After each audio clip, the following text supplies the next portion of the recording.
अर्थ, भक्ति का मर्म और काल की महिमा। श्री भगवान ने कहा, माता जी, साधकों के भाव के अनुसार भक्ति योग का अनेक प्रकार से प्रकाश होता है, क्योंकि स्वभाव और गुणों के भेद से मनुष्यों के भाव में भी विभिन्नता आ जाती है। जो भेददर्शी क्रोधी पुरुष हृदय में हिंसा, दंभ अथवा मात्सर्य का भाव रखकर मुझसे प्रेम करता है, वह मेरा तामस भक्त है।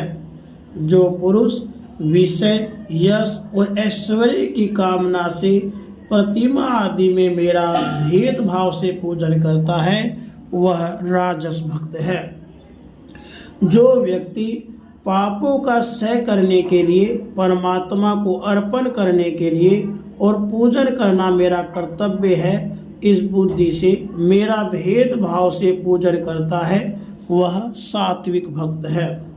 जिस प्रकार गंगा का प्रवाह अखंड रूप से समुद्र की ओर बहता रहता है, उसी प्रकार मेरे गुणों के श्रवण मात्र से मन की गति का तैल धारावत अविच्छिन्न रूप से मुझ सर्वांतर्यामी के प्रति हो जाना तथा मुझ पुरुषोत्तम में निष्काम और अनन्य प्रेम होना, यह निर्गुण भक्ति योग का लक्षण कहा गया है। ऐसे निष्काम भक्त दिए जाने पर भी मेरी सेवा को छोड़कर सालोक्य, सृष्टि, सामीप्य, सारूप्य और सायुज्य मोक्ष तक नहीं लेते। भगवत सेवा के लिए मुक्ति का तिरस्कार करने वाला यह भक्ति योग ही परम पुरुषार्थ अथवा साध्य कहा गया है।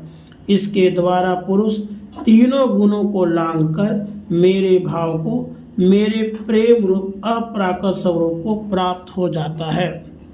निष्काम भाव से श्रद्धा पूर्वक अपने नित्य नैमित्तिक कर्तव्यों का पालन कर नित्य प्रति हिंसा रहित उत्तम क्रिया योग का अनुष्ठान करने, मेरी प्रतिमा का दर्शन, स्पर्श, पूजा, स्तुति और वंदना करने, प्राणियों में मेरी भावना करने, धैर्य और वैराग्य के अवलंबन, महापुरुषों का मान, दीनों पर दया, समान स्थिति वालों के प्रति मित्रता का व्यवहार करने, यम नियमों का पालन, अध्यात्म शास्त्रों का श्रवण और मेरे नामों का उत्सव से कीर्तन करने से तथा मन की सरलता, सत्पुरुषों के संग और अहंकार के त्याग से मेरे धर्मों का अर्थात भागवत धर्मों का अनुष्ठान करने वाले भक्त पुरुष का चित्त अत्यंत शुद्ध होकर मेरे गुणों के श्रवण मात्र से अनायास ही मुझ में लग जाता है।